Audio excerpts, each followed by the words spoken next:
Hey, what's going on, everybody? Spawns here, and I am here to do something that I've always wanted to do, but I've never done it because I'm lazy and a piece of shit. This is card creations. Right now, they're cards that I created. They're fan-made cards. You can look at this as like Mechateer Workshop type of thing, except I'm going to do it in a much smaller level. And what I would hope to do is at one point make it so that it's not my cards being debuted, but people from the community being able to send me cards to do it, but I don't have subscribers, and this is the first of this series, and I don't even know if it's going to be a series. I don't really know what this video is yet, but I'm just going to wing it. So the idea that I want to play around with today is a card, a spell or a minion, in this case I'm using spells, that will affect the way the game is played for the rest of the game. If you look at the Tavern Brawl Battle of the Builds, where there were aura effects, and these effects would affect your minions, affect your spells, or affect your board state in general. I want to expand on this idea, because currently in the game we have nothing that does that, really affects the way the game is played. You have cards like Lock and Load and Embrace the Shadows, which will affect it and do cool combos and change how you build your deck, but there's one problem I have with those types of cards. It's that turn only.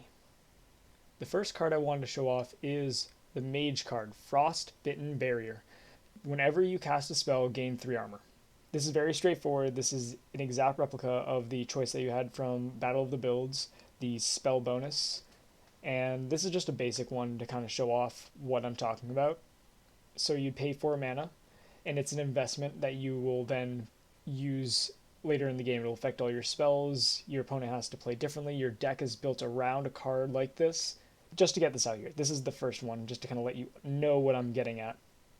The original idea that made me come up with an idea of a card that affects the way you play the game was seeing the interaction between when your hero becomes Ragnaros and you play Alexstrasza on your hero, and you bring its health up from 8 to 15. And more recently, you can play Fandral Staghelm and then play Dark Wispers on yourself and give your hero plus 5 health, plus 5 attack that is always there, and taunt.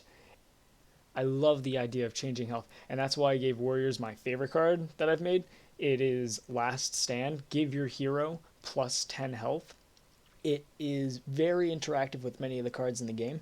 In the general sense, it's really just healing you for 10 for 4 mana, which really isn't that good, but it interacts with cards such as Reno Jackson, who will heal you up to 40, and if you have 2 down, it'll heal you up to 50. You got Molten Giants, which you'd be able to play on 15 health with 1, 25 health with 2. Alexstrasza, though, will be a bit of a drawback, where you will take increased damage. You will be brought down farther if you're being brought down. This is why I love the idea of altering your health, and I wish that there was a card in the game that did this. The next card I made is a priest card. It's called Holy Perseverance. At the start of your turns, restore 2 health to all friendly characters. This card on the outside looks very benign, like, oh, you're just going to add 2 health to your hero, and then your minions are going to heal a little bit. It's kind of like the totem. But the problem is, you can't kill this. It's a constant throughout the entire game, and you really have to play around it, because healing minions for 2, you could draw an extra card at the start of your turn. If you're playing minions get attack buffs at the start from healing, they could get hugely out of control just at the start of your turn when you get to attack with it. So it looks very simple on the outside, but you can do so much with a card like this. It prolongs the game, and similar to the Mage one, it's an investment that you're going to get back later on as the game continues. The next card is a Shaman card, and I really like the idea, but it is the hardest one that I've had to balance out of all of these to get it around 4 mana, and I still don't know if it's okay. I still don't know if it's completely underpowered, if it's completely overpowered. It is Elemental Harmony. Whenever you play a card with Overload, unlock your overloaded mana crystals.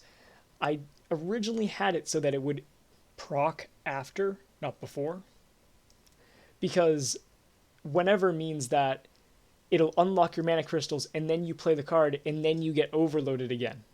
Which sounds like, oh, that sucks, but if you play an Elemental Destruction and then you play a Lightning Bolt, you got rid of the 5 and brought it down to 1 and you got all your mana back but then you don't know if it scales into the late game. It's just a really confusing card to know whether or not it's balanced. I have no idea.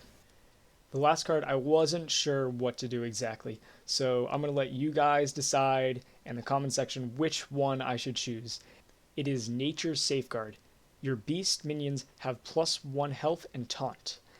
I was debating giving this to a class such as Hunter that has many more beasts, but I was actually scared to, because this would include summon beasts as well. This would include Unleash the Hounds. Every single hound would have +1 health and taunt.